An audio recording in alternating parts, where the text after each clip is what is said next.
The coronavirus pandemic that we've been living through here has certainly changed the way that we work and live in so many ways. Daphne Leprince-Ringuet was ZDNet here with me to talk a little bit about this, how things will continue to change and look like as we move through this, Daphne.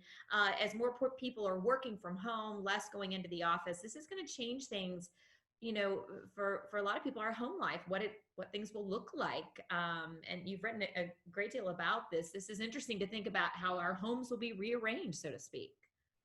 Yeah, so as you said, there's obviously a lot of uncertainty that comes with COVID, but there's one thing that experts all seem to agree on is that home working is here to stay, not on a every day of the week basis, but people will want more flexibility and they will want to be coming into the office on a more flexible schedule, so perhaps a few days a week and so on. So that's obviously going to change a few things in the way that offices are laid out. But that's not the only change that's likely to happen. It's also likely to affect the way that we live in our homes and the sort of activities that we carry out in our homes on a daily basis. So at the moment, we've all sort of adapted to this situation with, the kitchen table, the stiff chair, the sofa. But as we move forward into the future and home working becomes more of something that we do permanently, it's likely that we start to rethink the way we organise our homes. So, for example, what designers have been saying is that people who are currently working on residential areas or residential homes are already integrating this idea that a workspace in the home might become the sort of default option that we will need. And so your home won't be only about doing the sort of essential activities like cooking, eating, sleeping, taking a shower, but will also include this working element. So it's all going towards saying that there might be a sort of shift in the way that we see our homes. We are very likely to sort of start having this designated workspace in our homes that will be fitted with Wi-Fi, that will be quiet, that will be away from the rest, where we will be able to carry out this focused work that we might not be doing in an office anymore. So it's a trend that's worth keeping an eye on, and certainly an interesting one and a very personal one, which is going to happen directly in the spaces that we actually live in. Yeah, most definitely. It impacts so many of us, and with a family living in a home, it certainly changes things for everyone, not just the person that needs to do the work.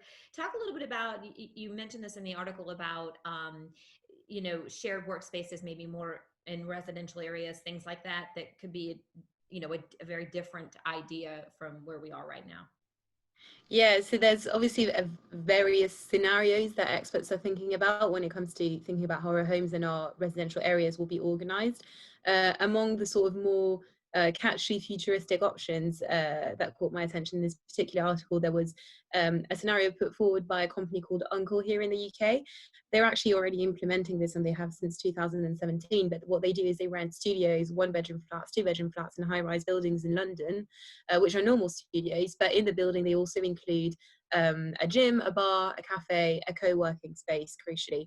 So people live in their flats just like anyone else, in their cramped sort of central London flat, but they're able to take the lift on any day that they decide to work from home, go down into the lobby and work from this co-working space. And so what this company is saying is that the idea of this might have a lot more appeal going forward, especially for those who live in busy urban centres that don't have that bigger flat and don't have the means to sort of create the space that I mentioned.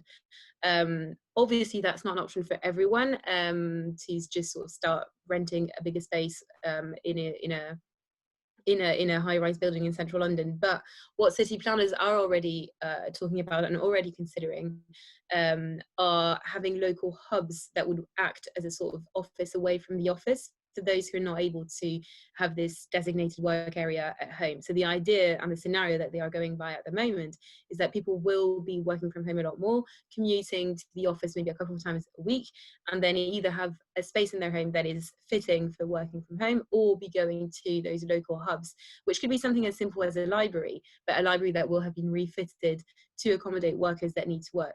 And that's interesting because it means that some companies like WeWork, for example, might have an interesting extension to their business happening there. So if they expand their network and have sort of mini local hubs, mini WeWorks dotted here and there around the country in more residential areas, where workers would be able to, for example, rent a hot desk desking space by the hour or by the day, that might be something that will have a lot of demand going forward in the next few years, and even in the next few months, really, as soon as countries start reopening.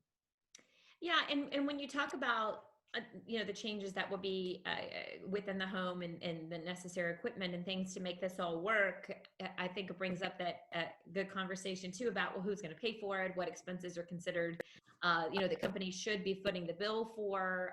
Expand on that a little bit.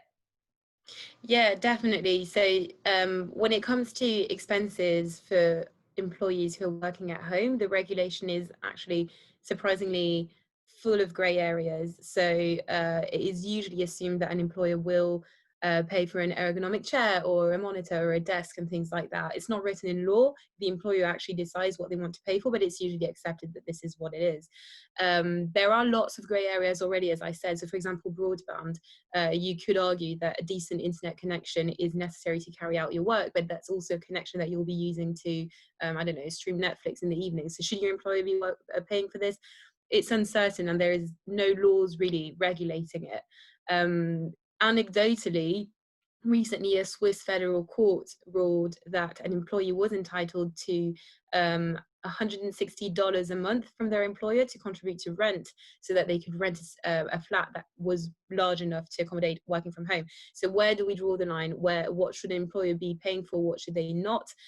Certainly, if you are working from home a lot more and your company is saving on real estate money, but you do need to rent this hot desking space in a mini WeWork, as I mentioned, yes, your employer probably should be paying for that, but nothing is actually at the moment regulating it. All right. Well, it's still a lot of unanswered questions here, things that we're all concerned with, and it'll be interesting to see how it all plays out over the next couple of months, Daphne. But certainly we have a great deal of information about the changes in the workplace and in our home office, all there on ZDNet, and we hope everyone will check those out. Thanks so much for watching, everybody.